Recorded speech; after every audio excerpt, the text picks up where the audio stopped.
unistuste tagaajamine on väga mõnus, samas närvesööv töö. Seda on väga mõistlik teha, sest et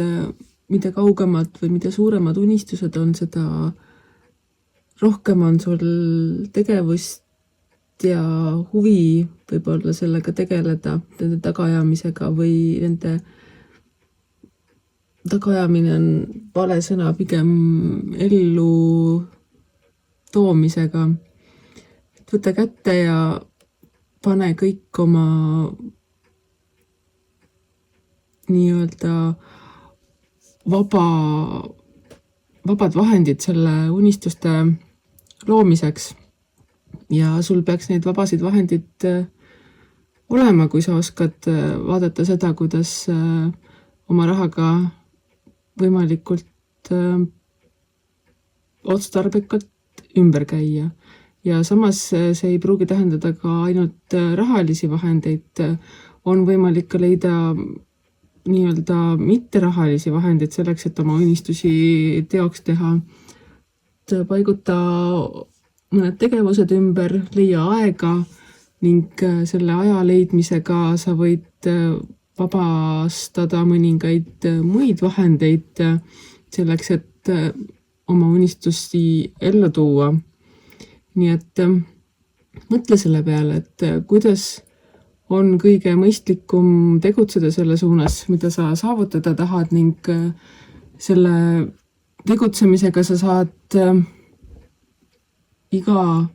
sammuga lood endale uusi võimalusi selleks, et teha järgmisi samme. Ehk et isegi kui sul praegusel hetkel võib-olla ei tundu, et sul oleks näiteks materiaalseid vahendeid ehk raha selle unistuste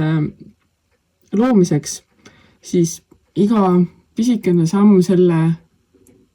eesmärgi suunas, mida sa saavutada tahad, toob sulle mingisuguseid vahendeid ühte või teist pidi. Ja kui sa suudad oma olemasolevate vahenditega niimoodi käituda, et sa ei hoia neid kramplikult kinni ja ei mõtle, et kui ma nüüd selle nii-öelda välja annan või selle kasutusse panen, et siis ma olen sellest ilma ja siis on keeruline midagi muud saavutada, sest kui sa hoiad kõik endale nii-öelda energiat ei liigu, siis need liikumatud energiat ainult seisavad, stagneeruvad ja kui energiat ei liigu, siis nad ei saa tuua sulle ka uusi võimalusi, uusi vahendeid sinu tegemiste toetamiseks. Nii et nagu eestlased ikka kipuvad ütlema, et koonerdamine ei ole kokkuhoid, siis ka sina samamoodi proovi oma aega, vahendeid, headust jagada niimoodi ka teistega, et sa liigutaksid seda kogu aeg ringi ja mitte nagu lihtsalt sellise liigutamise eesmärgil, vaid just selles mõttes, et sa tead, kuhu sa lähed, sa kõik need tegevused oled optimeerinud selles mõttes, et sa saaksid iga tegevusega luua uue võimaluse veel paremaks tulevikuks.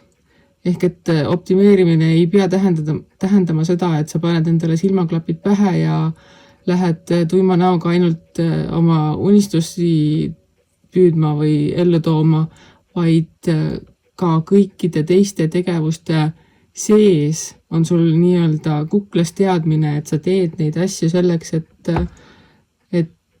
saavutada mingit järgmist tulemust. Iga kord, kui sa liigutad midagi niimoodi, et lisaks endale saavad sellest kasu ka teised, tuleb sulle järgmised sammud tõenäoliselt kas just lihtsamini, aga kuidagi igal juhul meeldivamalt nii-öelda toime või täitmisele. Ehk et kui sa ei mõtle kogu oma tegevuse jooksul ainult enda peale, vaid sa näed ka seda, et kuidas sinu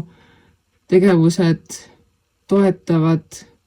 või mõjutavad positiivses suunas ka teiste elu, teiste tegevusi, siis see annab